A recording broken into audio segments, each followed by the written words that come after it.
Buenas tardes, mi nombre es Ronnie Viales Hurtado, soy profesor investigador de la Facultad de Ciencias Sociales, de la Escuela de Historia específicamente, del Centro de Investigaciones Históricas de América Central y del posgrado en Historia.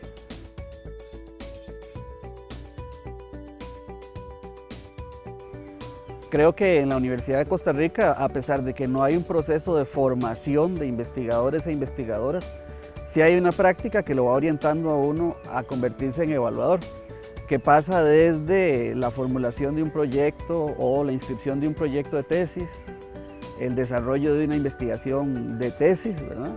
Y posteriormente ya insertarse dentro de una comunidad que tiene una cultura académica donde los procesos de evaluación son un eje central. En el caso particular de la investigación en ciencias sociales hay un gran espectro de trabajo que va desde, tal y como está definida funcionalmente el área en la UCR, va desde el derecho hasta las ciencias sociales, ciencias políticas, trabajo social, historia, comunicación colectiva, pero también incluye la educación y las ciencias económicas. Lo que quiere decir que es un área funcional muy amplia y es un área temática, problemática, investigación también muy amplia. Dentro de esa comunidad se fueron creando revistas que permitieron entonces la publicación de resultados, muchos derivados de tesis cuando eran revistas muy orientadas a difundir el conocimiento producido al interno de la universidad, pero en el campo particular nuestro, que es el de la historia, también la publicación de capítulos de libros y la publicación de libros.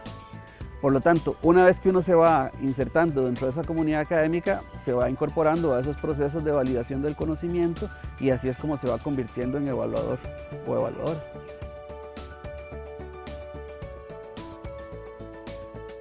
La investigación, como es dinámica en la universidad, implica que uno se involucre en diferentes proyectos de tesis y que a la vez reciba diferentes solicitudes de apoyo para evaluación, ya sea de capítulos, de libros o de artículos científicos.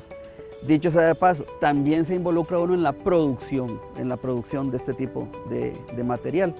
Y ya desde que uno se involucra en la producción, también tiene que involucrarse en la dinámica de cómo hacer para conseguir evaluadores y evaluadoras dentro de esos procesos de publicación de resultados.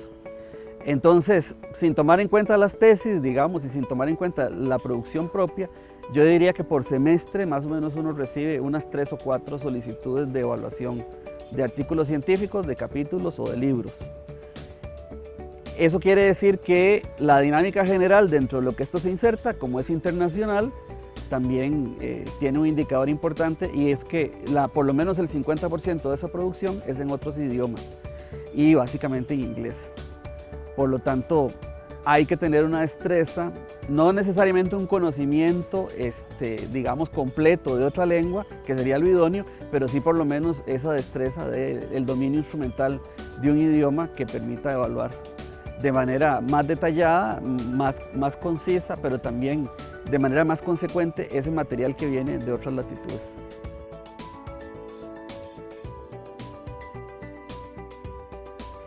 Nosotros por tradición publicamos libros, a pesar de que en otras áreas el libro ya es como un material para una persona consumada que puede verse como la obra final de su trabajo, pero nosotros publicamos libros y esa es una manera importante de comunicación.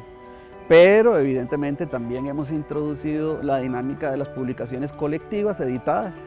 Por lo tanto, hay editores encargados de obras donde lo que se publican son capítulos orientados a una temática central, ¿verdad?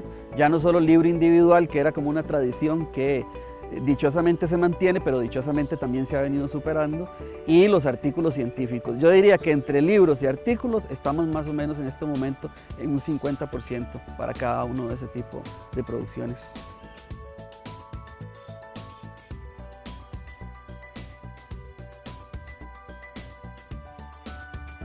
Nosotros en el campo nuestro, además por estar en un área de ciencias sociales, también tenemos interés en el desarrollo de la investigación interdisciplinaria.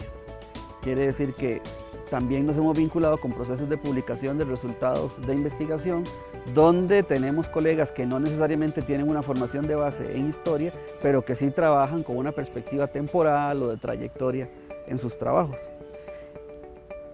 Cuando uno ya tiene bastantes años de trabajar como docente y como investigador, ha visto cómo se ha venido modernizando y tecnologizando este proceso, ¿verdad? Anteriormente yo podría decir que el correo electrónico era como la vía directa para realizar evaluaciones, que uno recibía unos formularios generalmente que tenía que imprimir y que luego tenía que remitir hasta vía correo, digamos, ¿no? O que escanear y enviar por el correo. Pero en la actualidad las plataformas de las revistas se han modernizado muchísimo y los procesos son muy claros, digamos.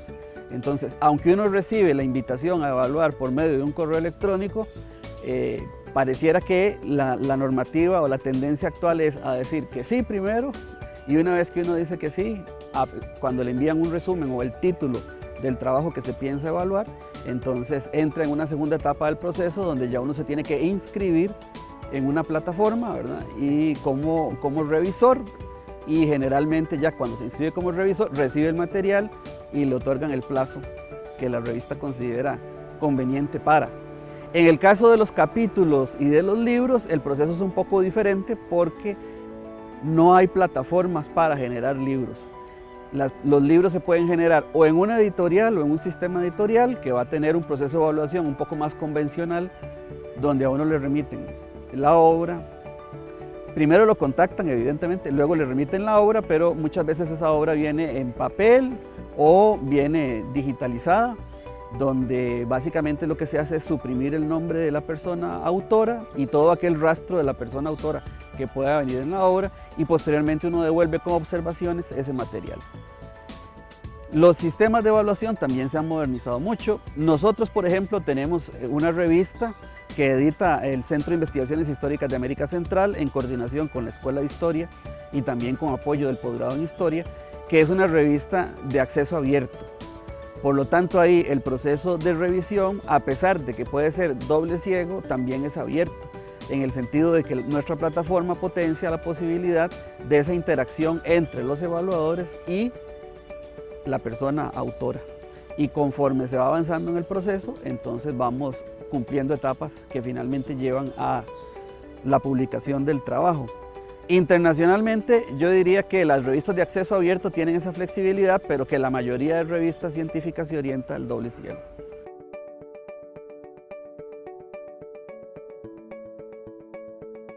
Los protocolos de las revistas también son muy diversos. Hay unas que son muy cerradas, digamos, por lo tanto, los formularios o instrumentos de evaluación son casi que de marcar opciones cerradas, y además pueden incluir un breve espacio de observaciones, y otras revistas que, a pesar de que plantean un proceso también bastante riguroso, tienen una mayor apertura para adjuntar material adicional como observaciones.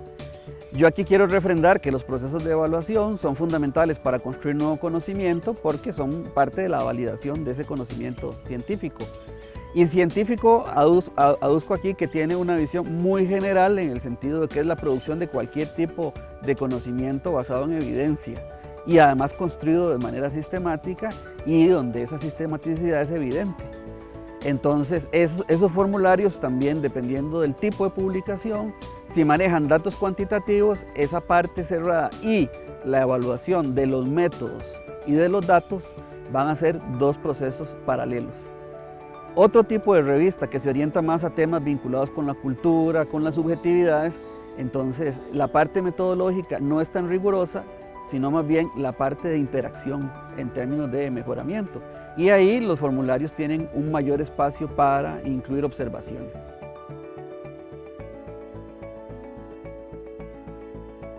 Otro aspecto ético fundamental de un evaluador o una evaluadora tiene que ver con la confidencialidad de ese dictamen, que no está por demás decirlo, ¿verdad? Es decir, forma parte de un proceso donde esta es una condición fundamental.